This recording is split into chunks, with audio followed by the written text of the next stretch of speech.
சவாலே சமாளி, துணிச்சலாக உண்மை சொல்லி.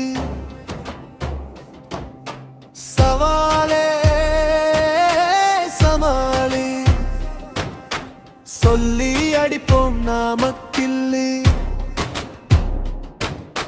கருத்துகள் மோதும் களம், பல திருப்பங்கள் தருகிற இடம். சிறப்புகள் சேர்க்கும் தளம், பதிப்போம் புதிய தடம். சவாலே சமாளி, சவாலே சமாளி.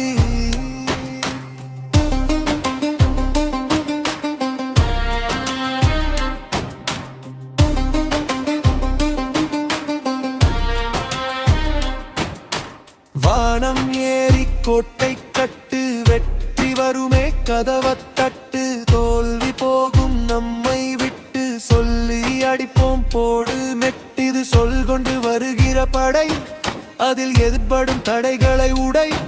உங்கள் கனவுக்கு ஏது தடை, இந்த மேடை தருமே விடை. சவாலே சமாளி, சவாலே சமாளி. புதியுகம் வழங்கும் சவாலே. இன்றைய சூழலில் யாரை இளைய தலைமுறை ரோல் மாடலாக ஏற்றுக்கொள்ளுகிறார்கள்? பெற்றோர்களையா, பேரறிஞர்களையா, தனி வழியாக தங்களையே வா? எதன் மூலம் அவர்கள் சாதிக்கிறார்கள்? யார் அவர்களின் role model? Savaale.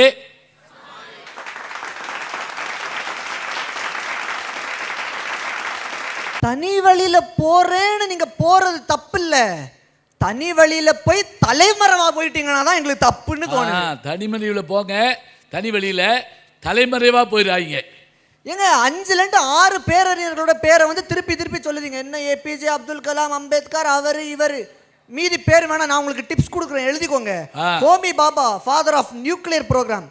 CNR Rao, father of Indian nano technology. Verghese Kurien, father of white revolution. இவங்களே அவங்களுடைய தாய்மார்கள் தான், அவங்களுடைய பெற்றோர்களை தான் முன்னோடியா சொல்லியிருக்காங்க. ஏயா நீங்க மட்டும் புதுசா வந்துட்டு நாங்க சொல்றது தான் சரின்னு பேசினா மட்டும் ஏற்றுக்கொள்ள முடியுமா?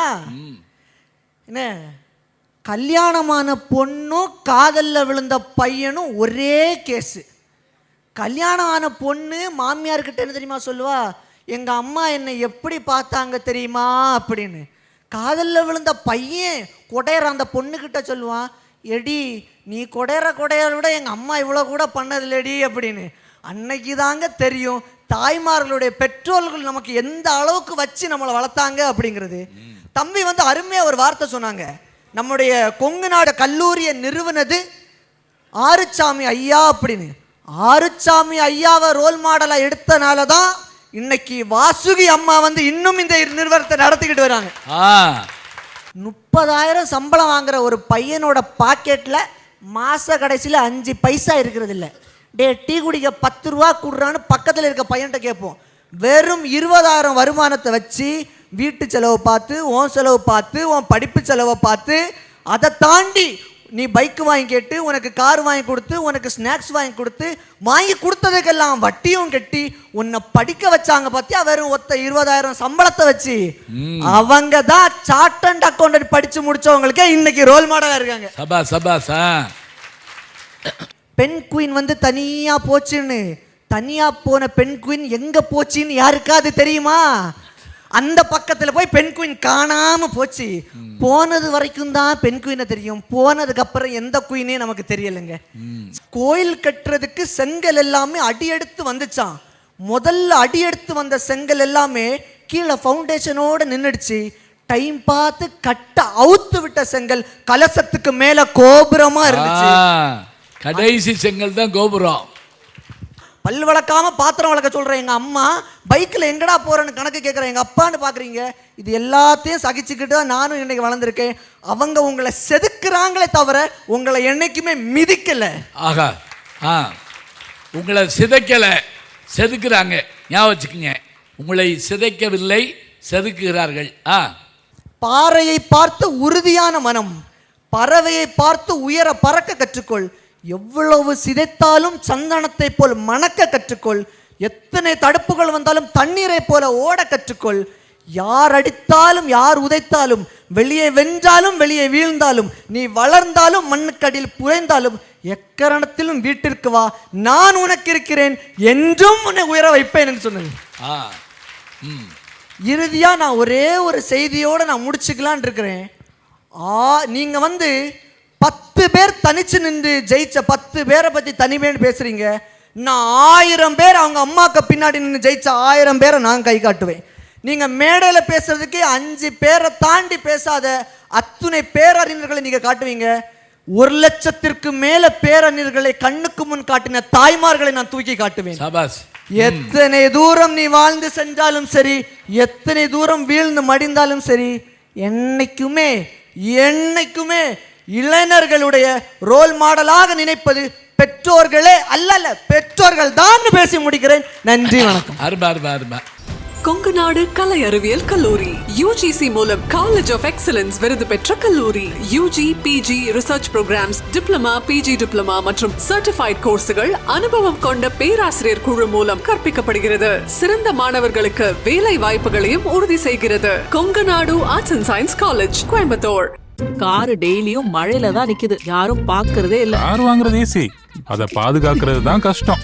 ஹே, ஆபீஸ்ல கார் டெய்லி வெளியில தானே நிக்குது, ஸ்கிராட்ச் ஆறன்னு கொஞ்சம் கூட பயம் இல்லையா உனக்கு? அதெல்லாம் அவங்க பாத்துப்பாங்க. யாரா அவங்க?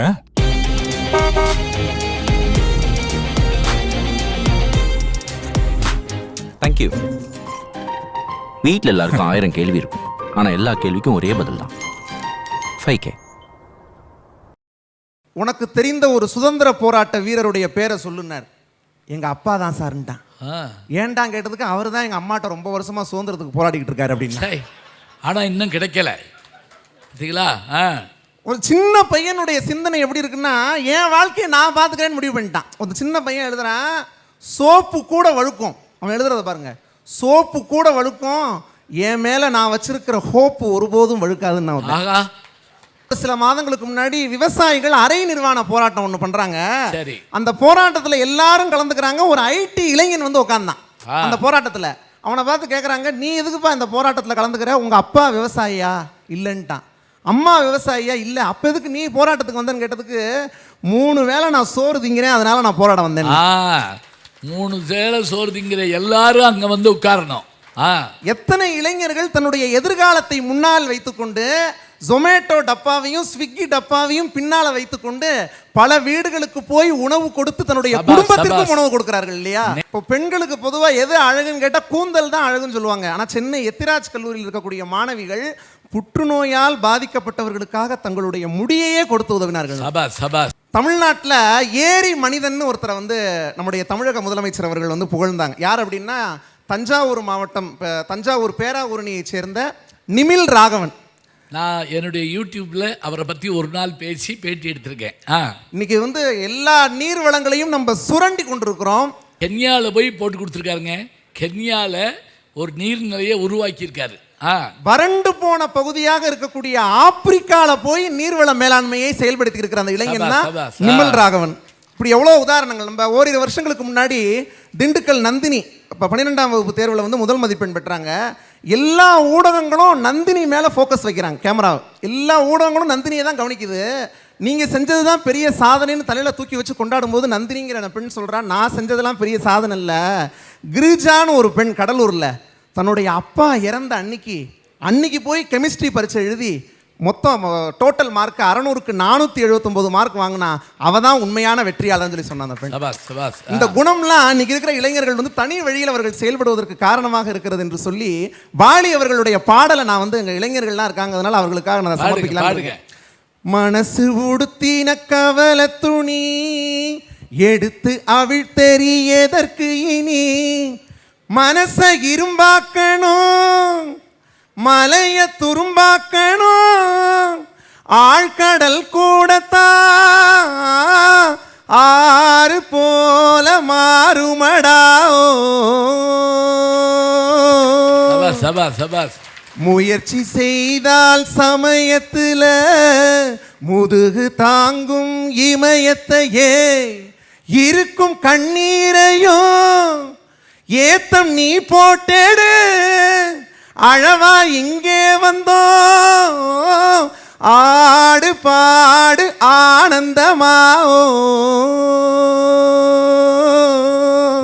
பத்தி குச்சி பத்தி காதுடா யாரும் வந்து ஒரசர வரையில பம்பு தும்பு வச்சு காதடா யாரும் வந்து உசுப்புற வரையில ஈர்க்குச்சியாய் இல்லாம நீ தீக்குச்சியாய் இருடா உள்ளே ஒரு உஷ்ணம் வந்தா உன் வாழ்வில் வெளிச்சம் வரும். என்ன அழகா சொன்னார் பாருங்க.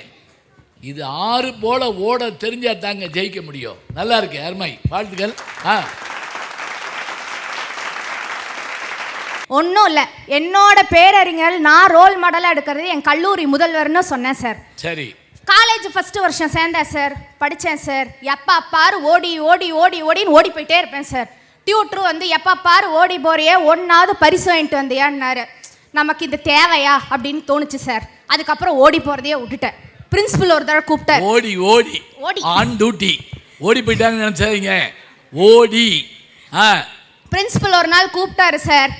ஏம்மா இப்பெல்லாம் நீ பேச்சு போட்டிக்கு போகிறதில்லன்னாரு. சார் நானும் பல மேலே போகிறேன், ஒருத்தர் எனக்கு பரிசு கொடுக்க மாட்டேறாங்க. எதுக்கு சார் நான் திட்டு வாங்கிட்டு இருக்கணும்னு சார். எந்த மனசு சார் வரும்?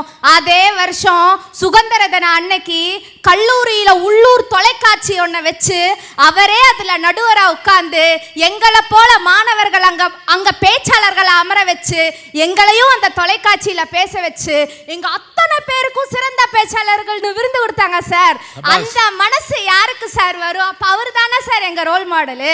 அடுத்து இன்னொன்று, இவ்வளோ பண்ணுறாரே மனுஷன், அந்த மனுஷனுக்கு நம்ம தான் திரும்பி பண்ணுமா?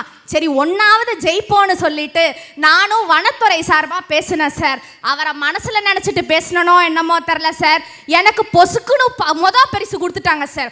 பரிசு என்னைக்கு கொடுக்குறாங்கன்னு அவங்க சொல்லலை சார், அதனால எனக்கு தெரியாது. பரிசு கொடுக்கறதுக்கு முன்னாடியே நான் ஐவிக்கு பேரை கொடுத்துட்டேன். நம்மளும் அப்போ மாணவி தானே, ஐவி முக்கியமா பரிசு முக்கியமான்னு வந்தால் எனக்கு ஐவி தான் முக்கியம். இருந்தாலும் என்ன பண்ணுறது, மாவட்ட ஆட்சியர் கையில் பரிசு. 6 மணிக்கு ஃபோன் எடுத்தேன், அடித்தேன். சார் இந்த சைடு ஐவி, இந்த சைடு பரிசு, நான் இப்போ என்ன சார் பண்ணுறதுன்னு கேட்டேன். அட கண்ணு, நீ போய் ஐவியில் என்ஜாய் பண்ணிட்டு வா, உனக்கு பதிலாக நான் போய் பரிசு வாங்கிட்டு வரேன் கண்ணுன்னு போய் எனக்காக பரிசு வாங்க போனார் சார் அந்த மனுஷன். அப்போ என்னோட பிரின்சிபல் நான் ரோல் மாடலை தானே சார் வச்சுப்பேன். சரி அதையும் விட்டுறேன். அடுத்து என் ஃப்ரெண்டுக்கு அப்போவே கல்யாணம் பண்ணி வச்சுட்டாங்க சார். எப்பா பாரு அழுதுகிட்டே கிடக்கும், மாமியார் கூட சண்டை சார், வேற ஒன்றும் கிடையாது.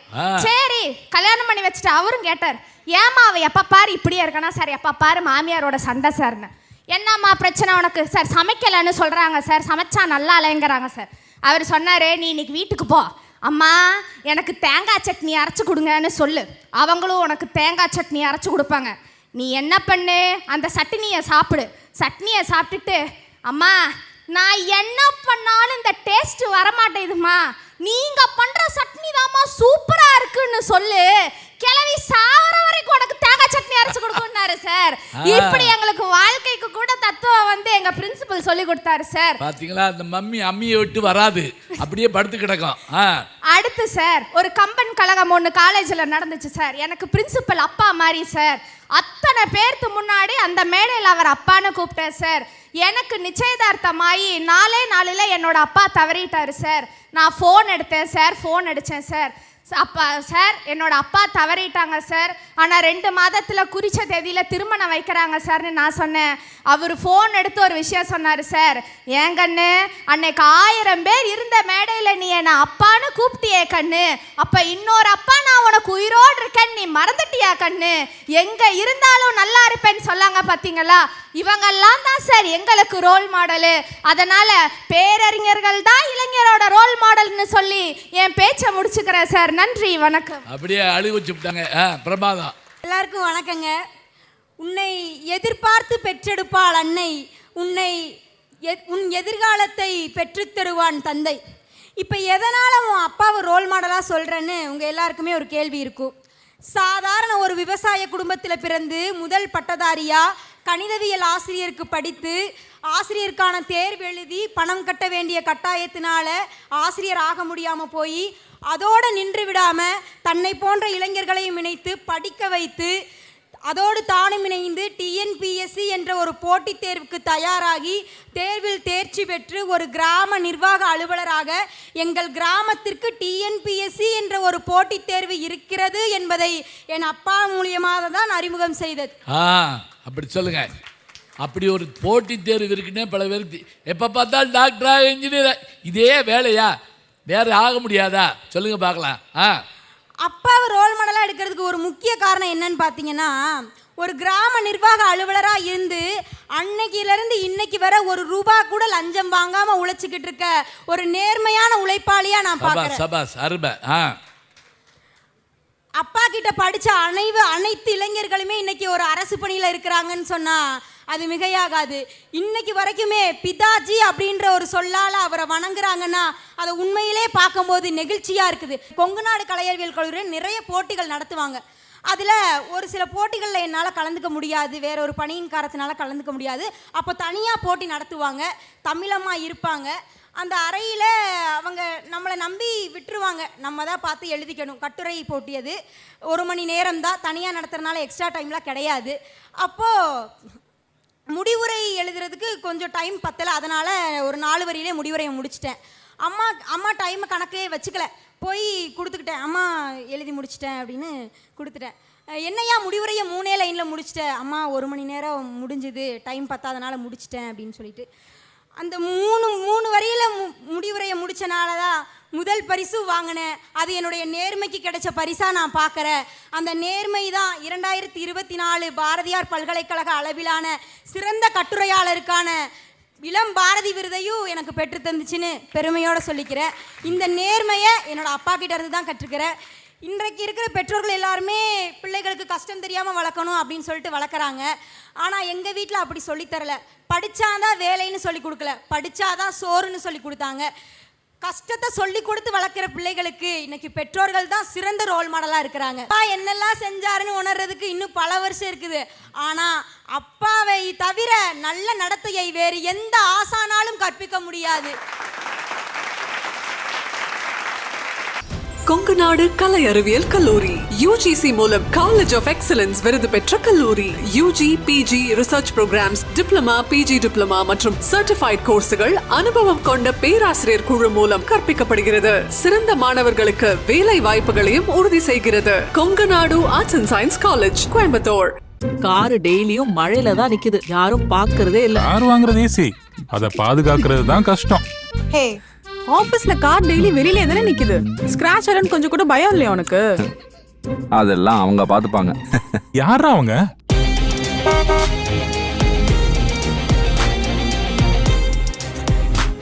தேங்க்யூ. வீட்டில் எல்லாருக்கும் 1000 கேள்வி இருக்கும், ஆனா எல்லா கேள்விக்கும் ஒரே பதில் தான், 5K. மற்றவங்கள மாதிரி குட்டி கதை சொல்லலைங்க ஐயா, இது வேற கதை, அதுவும் என்னோட கதை. ரொம்ப சுருக்கமாக சொல்லிடுறேங்க ஐயா. சொல்லுங்கய்யா. நான் பள்ளி படிக்கும் போதுங்க ஐயா 10th fail, 11th fail, 12th fail. அப்புறம் எப்படி இங்கே வந்து நிற்கிறேன் தானே கேட்குறீங்க. 10th கூப்பிட்டாங்க, தம்பி டிசி வாங்கிக்கோ, நீ படித்து பிரயோஜனம் இல்லை, படித்து முடிச்சக்கப்புறமும் பிரயோஜனம் இல்லைன்னு சொன்னாங்க. நானும் என்ன பண்ணுறதுனே தெரியாமல் முழிச்சிட்டு இருக்கும்போது அப்போ தான் எனக்கு வந்து தெய்வமாக வந்து காப்பாற்றினது கொரோனான்னு ஒரு நோய். ஓ சார், அந்த தெய்வம் தான் உங்களை காப்பாச்சா? ஆமாங்க ஐயா. அவவே கொரோனாலாம் செத்துக்கிட்டு இருக்காங்க, இந்த இவருக்கு தெய்வமாக வந்திருக்காது. நானும் சரின்னு கொரோனாவில் பாஸ் ஆகி அடுத்த வருஷம் 11ஆவதுக்குள்ளே போனேன். அப்போவும் ஃபெயில் ஆனேன், கூப்பிட்டாங்க, திரும்பவும் கொரோனா வந்துச்சு, பாஸ் ஆகிட்டேன். டக்குன்னு நியூஸில் சொல்லிட்டாங்க கொரோனாலாம் போயிடுச்சுன்ட்டு. நானும் வேண்டாத சாமி இல்லை, போகாத கோயில் இல்லை, கொரோனா வந்து நம்மளை பாஸ் பண்ணி விட்றாதானே சரின்னு தட்டு தடுமாறி 12வது பாஸ் பண்ணிட்டேன். ஆனால் அந்த பாஸ் பண்ணுற அந்த ஃபெயில் ஆகிறதையும் தாண்டி ஒரு கொடுமை என்ன தெரியுமாங்கய்யா? சொல்லுங்கய்யா. இந்த சொந்தக்காரங்களோட அட்டுழியங்கய்யா. என்ன சாமி என்ன முடிஞ்சிருச்சாமா, என்ன ஃபெயில் ஆகிட்டியாமா, பள்ளியை விட்டு நிப்பாட்டிடுவாங்களாமா, என்ன அடுத்து என்ன அப்பாவோட தொழில் தானா அப்படின்னு. அமரும் பறவை பறக்கும் உயரம் யார் அறிவார். அது போல கொங்கு நாடு கல்லூரியில் வந்து சேர்ந்தேன். ரெப்ரசன்டேட்டிவான, கவுன்சில் மெம்பரான, ஆஃபீஸ் பேரியரான, NSS கோஆர்டினேட்டரான, ஃபோட்டோ கிளப் கோஆர்டினேட்டரான, மாணவர்கள் படைப்பாளர் மன்றத்தோட தலைவராக இருந்தேன். என்எஸ்எஸ்ல மட்டும் 120க்கு மேலே ஈவெண்ட்டும் தேர்ந்தெடுக்கப்பட்ட நேஷ்னல் இன்டகிரேஷன் கேம்பும் முடிச்சிருக்கேன்.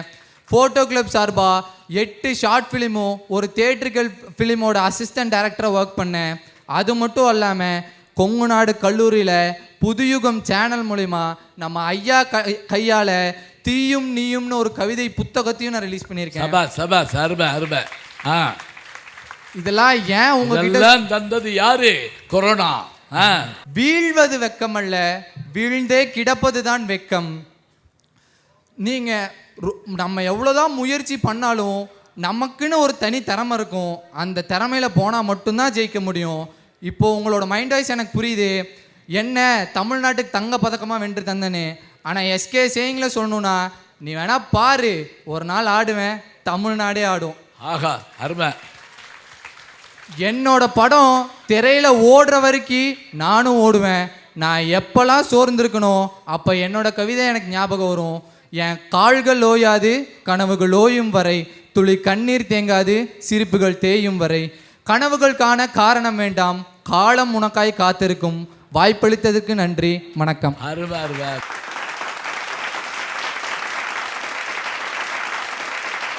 ஐயா, எங்க அண்ணா சொன்னாரு விஸ்வநாத் ஆனந்த் வந்து பேரறிஞர்னு சொல்லிட்டு. அதுல எனக்கு எந்த மாற்று கருத்தும் இல்ல. எனக்கு ஒரே ஒரு வேண்டுகோள், ஃபர்ஸ்ட் போயிட்டு அவர் வாழ்க்கை வரலாறு படிச்சு பாருங்க. அப்ப தெரியும் அவர் தனி வழியா எப்படி சாதிச்சாருன்னு உங்களுக்கு அப்ப புரியும். யாரு யாரு? விஸ்வநாதன் ஆனந்த் ஐயா. விஸ்வநாதன் ஐயா, எனக்கு செஸ் பத்தி சொல்லும் போது ஞாபகம் வருது. இந்த மாதிரி தான் ஒரு சின்ன பையன் வந்து வீட்டில் கேட்குறான், எனக்கு செஸ் ரொம்ப பிடிச்சிருக்கு, அதனால எனக்கு செஸ் கிளாஸ்ல சேர்த்துருங்கன்னு சொல்லிட்டு. ஃபேமிலி கஷ்டத்தினால அவங்கள வந்து சேர்த்து விட முடியல. அவனும் தன்னை கற்றுக்கிட்டு இன்னைக்கு டிஸ்ட்ரிக்ட், ஸ்டேட்டு, ஏன் இன்டர்நேஷ்னல் லெவலில் போய் வரான்ட்டு வந்திருக்கான்னா, இன்னைக்கு கோயம்புத்தூர்ல கிட்டத்தட்ட 74 குழந்தைகளுக்கு அவன் கிளாஸ் எடுக்கிறான். அவன் வேற யாரும் இல்லை, உங்கள் முன் பேசிக்கொண்டிருக்கின்ற மா ரவிவர்மான்னு சொன்னா அதற்கு காரணம் நான் தனி வழியை சூஸ் பண்ணதானங்கய்யா. ஐயா நீங்க சொன்னீங்க கோல்டு ரேட்டு இறங்கவே மாட்டேங்குன்னு சொல்லிட்டு. ஆனா அப்படி இறங்கினா கூட எந்த கடையில போய் நகை எடுக்கலாம்னு சொல்லிட்டு குழப்பமே இருக்கிறது இல்ல. ஏன் தெரியுமா? இங்க லலிதா ஜுவல்லரிங்கிறது அவ்வளவு பெரிய ஐக்கானா இருக்கு. காரணம் என்ன தெரியுமா? இங்க மற்ற கடைகள் எல்லாம், மற்ற நிறுவனங்கள் எல்லாம் ஒரு ஃபேமஸான ஆக்டரையோ இல்ல ஒரு கிரிக்கெட் பிளேயரோ கொண்டு ஆட் நடிக்க வைக்கும் போது வேற யாரும் எனக்கு தேவையில்லை, எனக்கு நான் தாண்டா பிராண்ட்னு சொல்லிட்டு லலிதா ஜுவல்லரி ஓனர் தான் ஃபர்ஸ்ட் நடிக்க ஆரம்பிச்சாரு. அப்ப ஒரு தனி வழியில போனதுனாலதான் இன்ன வரைக்கும் மனசுல இருக்காருன்னா, தனி வழியில போனவங்க எப்பவுமே சிறப்பா தானங்க இருக்காங்க. இங்க எங்களுக்கு ரோல் மாடல் இருக்கிறதா எந்த பிரச்சனையும் இல்லைங்கய்யா. ஆனா இங்க இருக்க நிலவரம் எப்படி தெரியுமா? 5 பேர் கொண்ட நண்பர்கள் குழு இருக்காங்கன்னு வச்சுக்கோங்களேன். அதில் 4 பேருக்கு ரொனால்டோ பிடிச்சிருக்குன்னா 5வது இருக்கனுக்கு ஃபுட்பால்னா என்னன்னே தெரியாது, ஃபுட்பால்னு ஒரு ஸ்போர்ட் இருக்கானே கூட தெரியாது. ஆனா எனக்கும் ரொனால்டோ தான் பிடிக்கும்னு சொல்லிட்டு கூட்டத்தில் கோவிந்தா போடுற கேஸுங்களுக்கு தனி வழியோட பெருமை எப்படிதான் புரியும்னு எனக்கு சுத்தமா தெரியலைங்கய்யா. சரி, அவங்கள விட அவங்க சாதிச்சாங்க இவங்க சாதிச்சாங்கன்னு சொல்றியே, நீ என்ன தனி வழியில சாதிச்சுன்னு தானே கேட்குறீங்க. சிம்பிளா சொல்றேன் கேட்டுக்கோங்க. செஸ்ல இன்டர்நேஷனல் லெவலில் போய் ப்ளே பண்ணிட்டு வந்திருக்கேன். ஒரு ஆர்டிஸ்டா ஜென்னாட்ஸ்ன்ற ஒரு கம்பெனி ஆரம்பிச்சு இன்னைக்கு ஃபாரின் லெவலில் ஆர்டிஸ்ட்லாம் சேல் பண்ணிட்டு இருக்கேன். ஏன் ரீசெண்டா எங்க கல்லூரி நிறுவனர் சார்பா கவர்னர் அவர்களுக்கு என்னோட ஓவியத்தை பரிசீலிச்சேன். அப்புறம் ஐயாவுக்கும் ஒரு கார்விங் செஞ்சு கொடுத்தேன். இது மட்டும் இல்லாம ஒரு கவிஞரா புத்தகம் எழுதிட்டு இருக்கேன், ஒரு பேச்சாளரா பல மேடைகளில் பேசிட்டு இருக்கேன். இதுக்கெல்லாம் காரணம் நான் தனி வழியை தேர்ந்தெடுத்ததுதான். ஆக அனைவரும் தனி வழியை தேர்ந்தெடுத்தீங்கன்னா நீங்களும் கண்டிப்பா வாழ்க்கையில வெற்றி பெறுங்கன்னு சொல்லி வாய்ப்பளிக்க அனைத்து உள்ளங்களுக்கும் நன்றி பாராட்டி விடைபெறுகின்றேன். நன்றி, வணக்கம். கொங்கு நாடு கலை அறிவியல் கல்லூரி UGC மூலம் காலேஜ் ஆஃப் எக்ஸலன்ஸ் விருது பெற்ற கல்லூரி.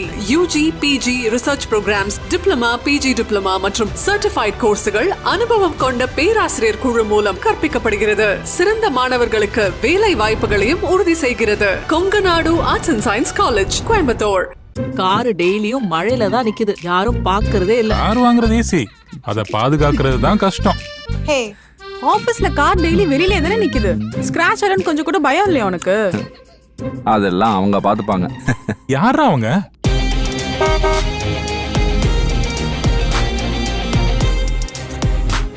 தேங்க்யூ. வீட்டில் எல்லாருக்கும் 1000 கேள்வி இருக்கும், ஆனா எல்லா கேள்விக்கும் ஒரே பதில் தான், 5K. முதல் மேடையே புதுயுகம் மூலமாக கோடிக்கணக்கான பேர்களை சென்றடையும் மேடையாக உங்களுக்கு அமைந்திருக்கிறது என்று சொன்னால், அதனை அமைத்து கொடுத்த புதுயுகம் தொலைக்காட்சிக்கு நம் நன்றியை தெரிவிப்போம்.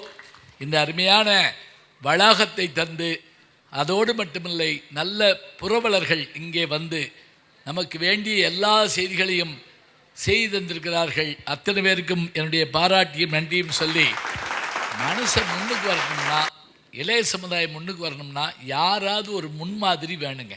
முன்மாதிரி, அதைத்தான் நாங்கள் என்ன பண்ணிட்டோம், ரோல் மாடல்னு வச்சுக்கிட்டோம். ரோல் மாடல் யார்? பெற்றோர்கள், பேரறிஞர்கள் எல்லாரும் கேட்டுங்க. எனக்கு முன்மாதிரி நான் தான். நான் எது மாதிரியும் இல்லாத புது மாதிரி அப்படி வச்சுக்கோங்க. இந்த 14 பேர் பேசின பேச்சில் எத்தனை விஷயங்க, எவ்வளோ செய்திகள். யார் ரோல் மாடல்? பெற்றோர்கள், மாற்றமே கிடையாது. பெற்றோர்கள்னா நிச்சயமாக சத்ருகுணன்னு 4வது பையன், ராமன், இலக்குவன், பரதன், சத்ருகுணன். நியாயப்படி பார்த்தா ராமன், பரதன், இலக்குவன், சத்ருகுணன். ஏன்னா அவங்க 2 ஒவ்வொரு பிள்ளை, அவங்க 2 ரெட்டை பிள்ளை. இப்போ ராமனும் லட்சுமணனும் காட்டுக்கு போயிட்டாங்க. பரதன் நாட்டை ஆள மாட்டேன்னு போயிட்டான். அது மட்டும் இல்லை, அவங்க அப்பா சாகிறப்போ ஒரு உயில் எழுதி வச்சுவிட்டார். யார்? தசரதன். என் சாவுக்கு காரணமான என் மகனுக்கு நாடு கொடுக்காத அந்த கைகேயி எனக்கு மனைவி இல்லை, அந்த பையன் எனக்கு மகனும் இல்லை, கொல்லி வைக்கக்கூடாது. இப்போ சத்ருகணனை வைக்க சொல்கிறாங்க 4வது பையனை. அவன் அழுதாங்க. என்ன அழுதான் தெரியுமா? எங்கள் அப்பாவுக்கு 4 பேர் பிறந்தோம், அப்பா சொன்னபடி கேட்டு ஒருத்தன் காட்டுக்கு போனான், அது அவன் பிறப்பினுடைய ஒரு பெருமை. அவன் தம்பி அவன் பின்னாடி போனான், அது அவனுடைய பெருமை. அவன் ஆளாத நாட்டை நான் ஆள்றதான்னு ஒருத்தன் போனான், அவன் பரதன், அவனுக்கு பெருமை. நான் எதுக்கு பிறந்தேன்? எங்கள் அப்பனும் கொல்லி வைக்க மட்டுமாடா பிறந்தேன். சத்ருகணன் கேரக்டர் சொல்லுவோம்ல நம்ம கேமியோ ரோல், சும்மா கெஸ்ட் ரோல் தாங்க. ஆனால் அவனை பற்றி எத்தனை பேருக்குங்க தெரியும்? இவர்களால் தான் பெற்றோர்கள் பெருமை பெறுகிறார்கள். ஞாபகம் வச்சுக்கோங்க, பெற்றோர்களை முன்னோடிகளாக கொள்ள வேண்டியது ஒரு காரணம். அடுத்தது பேரறிஞர்கள். அவங்க யாருன்னே தெரியாதுங்க. சாக்ரட்டிஸ் நம்ம பார்த்துருக்கோமா? இல்லை. எதையும் ஏன், எதற்கு, எப்படி என்று கேட்டுப்பார். அதனால்தான் சிலை வடிக்கும் சிற்பி சிந்தனை சிற்பியாக மாறினேன். எப்பவும் ஞானம் இருந்தால் தான் அறிவாளி ஆகும். பேரறிஞர்களுடைய புத்தகங்களை, சொற்களை, ஞானத்தை, அறிவை நாம் என்ன செய்யணும்? முன்னோடியாக கொள்ளணும். தனக்குத்தானே என்னவாக வேண்டும் என்று சிந்திப்பவர்கள். உன்னையே நீ அறிவாய் சொல்கிறான் இல்லையா? நமக்குள்ளே எவ்வளோ ஆற்றல் இருக்குது. பல்லில் கடிச்சு லாரியை இழுக்கிறானே ஒருத்தன், அப்படின்னா பல்லு ஸ்ட்ராங்குன்னு அர்த்தம் இல்லைங்க. தண்ணி பானையை வாயில் தூக்கிடுறானே, தலைமுடியில் டிராக்டரை கட்டி இழுக்கிறானே, தலைமுடி பலம்னு அர்த்தம் இல்லை. மனம், நீரருவி எப்படி அருவி ஆற்றலோடு விழுகுங்க, அதை மின்சாரமாக மாற்ற தெரிந்தவன் தான் சிறந்த விஞ்ஞானி. அதுபோல் பெற்றோர்களுடைய முன்னோடியும் நமக்கு தேவைதான். அறிஞர்கள், பேரறிஞர்களுடைய முன்மாதிரியும் நமக்கு தேவைதான். எல்லாவற்றுக்கும் மேலே நம்மை நாமே அறிந்து கொண்டால் நாம் இந்த உலகத்துக்கு பயன்படுவோம். நான் 3 செய்திகளைத்தான் சொல்லியிருக்கிறேன். இது 14 பேரும் நானும் சேர்ந்து போட்ட விதை புதியுகத்தின் மூலமாக உங்களுடைய மனதிலே விழுந்திருக்கிறது. இனி இது உங்கள் பொறுப்பு. சவாலே சவாலே. மீண்டும் சந்திப்போம். நன்றி, வணக்கம்.